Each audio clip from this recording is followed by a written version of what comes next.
Bom dia, galera! Hoje a gente vai fazer uma aulinha aqui, vocês esperavam um quadro normal, mas a gente vai usar um outro espaço hoje, né? Viemos para o laboratório para ver na prática como que funciona a titulação. Acho que vai ficar mais fácil para vocês compreenderem e depois perceberem que nem o cálculo é tão difícil assim, tá? Como eu já tinha dito na aula teórica, para fazer a titulação a gente precisa de dois materiais. Uma bureta. A bureta, vocês viram na aula a fotinha dela, ela tem uma graduação, né? Então é como se tivesse uma régua aqui para a gente conseguir medir o nível de líquido que foi escoado. E a gente também vai usar um Erlenmeyer, né? Então a gente tem duas vidrarias só. A titulação, como a gente já tinha dito, é um procedimento que ajuda a gente a conseguir calcular concentrações desconhecidas. Então é muito útil e muito simples de fazer, já que a gente tem que usar pouquinha coisa. Vamos lá, só recapitulando algumas coisas. Na bureta vai aquilo que a gente usa como padrão. A gente tem tanto o volume como a concentração conhecidos do que vem aqui dentro da bureta.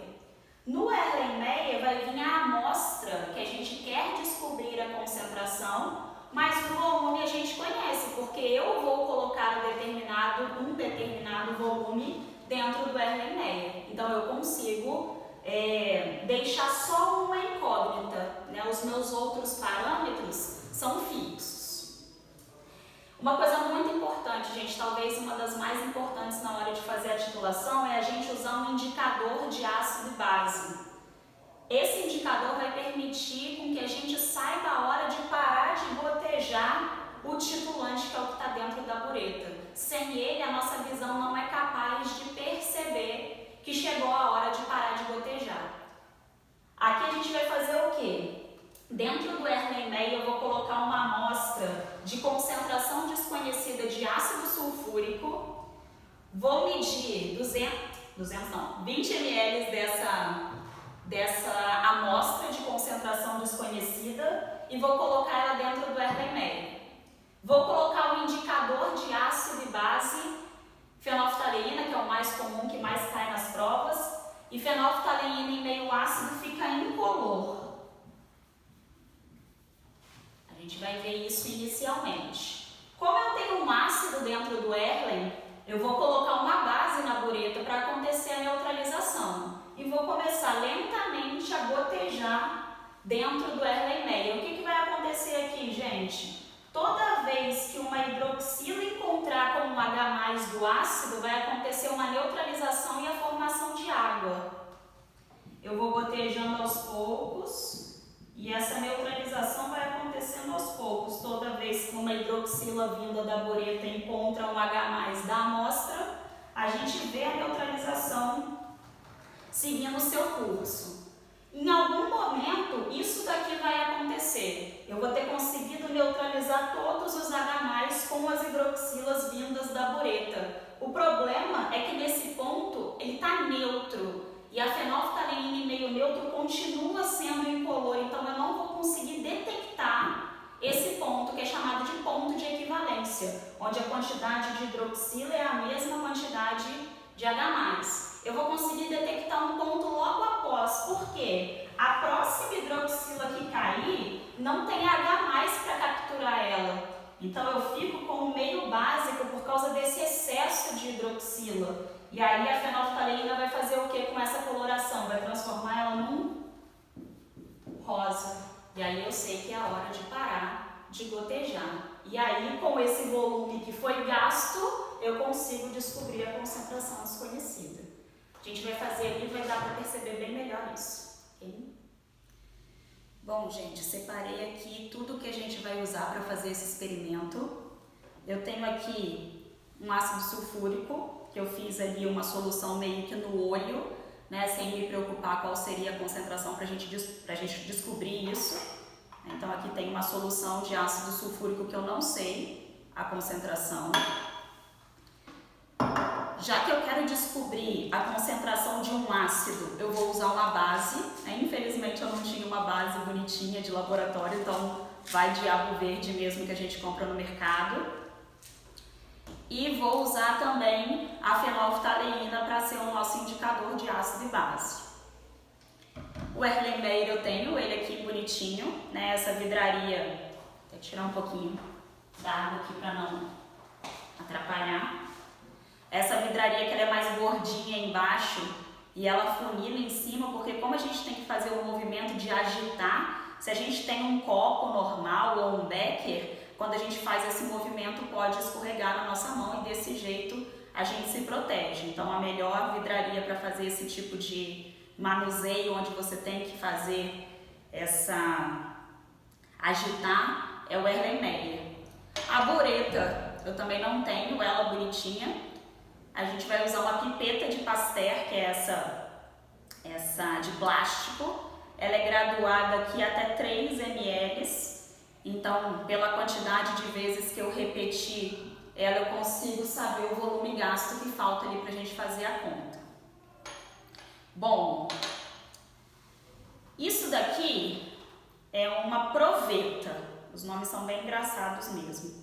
Eu vou usar essa proveta porque, como eu tinha dito, a gente não conhece a concentração, mas o volume a gente conhece, porque eu vou colocar um determinado volume dentro do Erlenmeyer. Como ele é de 50 ml, ele é pequenininho, eu vou pegar uma amostra de 20. Vou tentar medir aqui mais ou menos.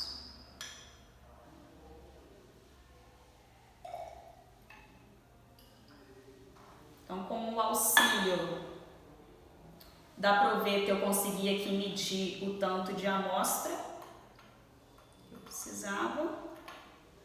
Transfiro para o Erlenmeyer. E o que a gente não pode esquecer de fazer em hipótese nenhuma, gente, é colocar algumas gotinhas da fenolftaleína. A fenolftaleína serve como um revelador do que está acontecendo naquele momento. Então, umas 4 gotinhas de fenolftaleína já é o suficiente.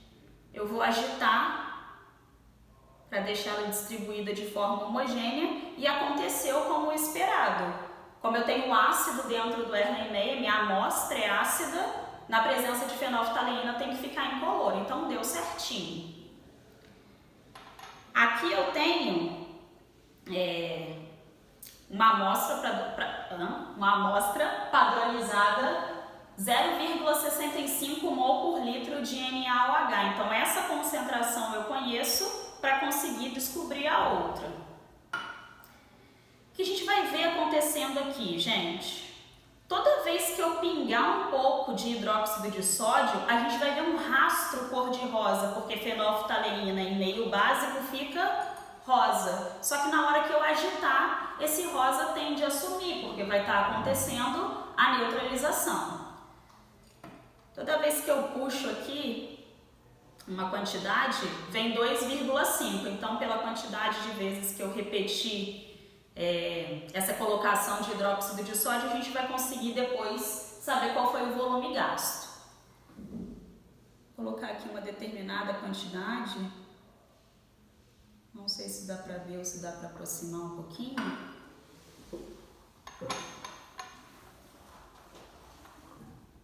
Toda vez que eu esguicho uma quantidade do hidróxido de sódio, um rastro rosa aparece, mas rapidamente ele é consumido. Eu não estou precisando nem agitar para fazer esse rosa desaparecer. Por quê? Como eu tenho 20 ml do ácido, ainda tem ácido H+ suficiente para ir fazendo a neutralização e não deixar prevalecer o rosa. A gente consegue ver que agora já está demorando um pouquinho mais para esse rastro sumir. Muito provavelmente o ponto de equivalência está chegando.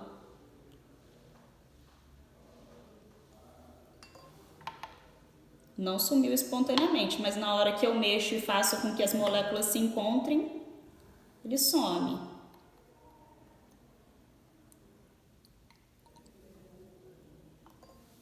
Vamos ver. Ainda não foi. Se eu coloco mais um pouco...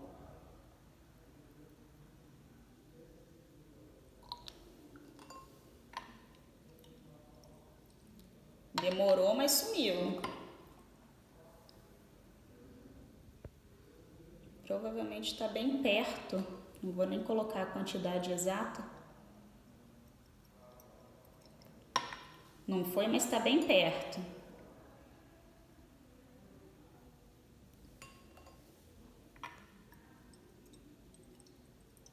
Agora foi. E ficou perfeito. Tem que ficar um rosinha quase que imperceptível, porque a gente quer exatamente o ponto logo depois do ponto de equivalência, que é o ponto de viragem. Aqui está um rosinha bem... Talvez se eu colocar mais uma gota. Agora dá para perceber certinho o rosa. Por que que esse é o ponto que realmente tem que acontecer, gente? Se ficar um rosa choque, significa que eu coloquei muito mais hidroxila do que precisava, né? Então não teria que jogar fora, fazer de novo, porque não seria um dado confiável, né? Então toda vez que a gente faz uma titulação, tem que ficar rosa, mas tem que ficar um rosinha bem clarinho para indicar que a gente passou só um pouquinho, né? Com o tanto de NaOH que eu gastei, agora a gente consegue fazer o cálculo, ok? Vocês vão fazer para mim.